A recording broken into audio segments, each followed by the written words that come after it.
జగన్మోహన్ రెడ్డి చేసినటువంటి పాపాలేంటి? ఒక్కసారి మీరు చూసినట్లయితే 2014-19 మధ్య దాదాపుగా 745.24 కోట్లు అది ల్యాండ్ ఎక్విజిషన్ గాని R&R గాని నారా చంద్రబాబు నాయుడు గారు ఖర్చు చేసింది దాదాపు 750 కోట్ల రూపాయలు. ఇవాళ జగన్మోహన్ రెడ్డి 2019-24 మధ్య ఖర్చు చేసింది కేవలం 203 కోట్లు.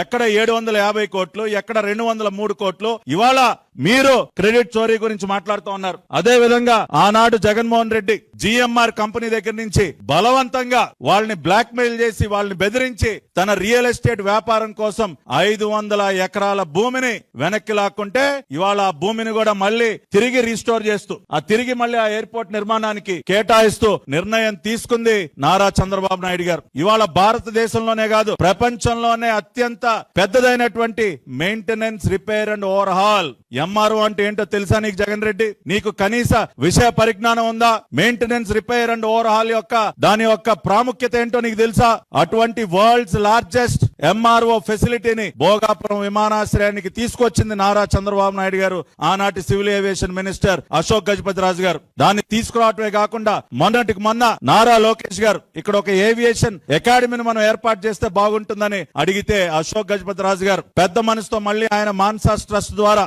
మళ్ళీ దాదాపు 150 ఎకరాలకు పైగా భూమిని ఉచితంగా మన రాష్ట్రంలో ఉన్నటువంటి బిడ్డలు సివిల్ ఏవియేషన్ సెక్టర్ లో ఇంకా మంచి ట్రైనింగ్ పొందాలి, తద్వారా మంచి ఉద్యోగ అవకాశాలు అందుకోవాలని చెప్పి నారా లోకేష్ గారి ఆలోచనకు అనుగుణంగా ఒక ఏవియేషన్ అకాడమీకి మళ్ళీ కూడా భూమి కేటాయించినటువంటి వ్యక్తి అశోక్ గజపతిరాజు గారు. ఈ విధంగా చంద్రబాబు నాయుడు గారు గాని, అశోక్ గజపతిరాజు గారు గాని, ఈనాడు సివిల్ ఏవియేషన్ గా మినిస్టర్ గా ఉన్నటువంటి రామ్మోహన్ నాయుడు గారు గాని, వీరి అందరి కృషి వల్ల గౌరవ ప్రధానమంత్రి నరేంద్ర మోడీ గారి సహకారంతో ఇవాళ ఉత్తరాంధ్ర ప్రజల యొక్క కళ సాకారం అవుతా ఉంది. నేను చూపించినటువంటి డాక్యుమెంట్స్ ఏవైతే ఉన్నాయో, ఇవాళ నేను చూపిస్తున్నటువంటి ఎన్విరాన్మెంటల్ క్లియరెన్స్ గాని, సైట్ క్లియరెన్స్ గాని, ఇన్ ప్రిన్సిపల్ అప్రూవల్ గాని ఈ ప్రాజెక్ట్ కి అన్ని కూడా సాధించింది నారా చంద్రబాబు నాయుడు గారి ప్రభుత్వం. 2014 నుంచి 2019 మధ్య జనవరి 2016లో సైట్ క్లియరెన్స్ తీసుకొచ్చారు. అక్టోబర్ 2016లో గవర్నమెంట్ ఆఫ్ ఇండియా నుంచి భోగాపురం ఇంటర్నేషనల్ ఎయిర్పోర్ట్ కి ఇన్ ప్రిన్సిపల్ ప్రాజెక్ట్ అప్రూవల్ తీసుకొచ్చారు. అదే విధంగా ఆగస్టు 2017లో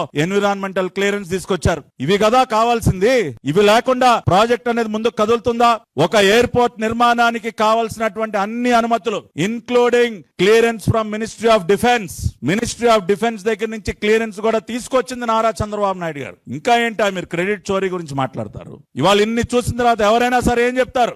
భోగాపురం ఇంటర్నేషనల్ ఎయిర్పోర్ట్ కి సంబంధించినటువంటి నిజమైనటువంటి credit one and only Nara Chandrababu Naidu గారికి మాత్రమే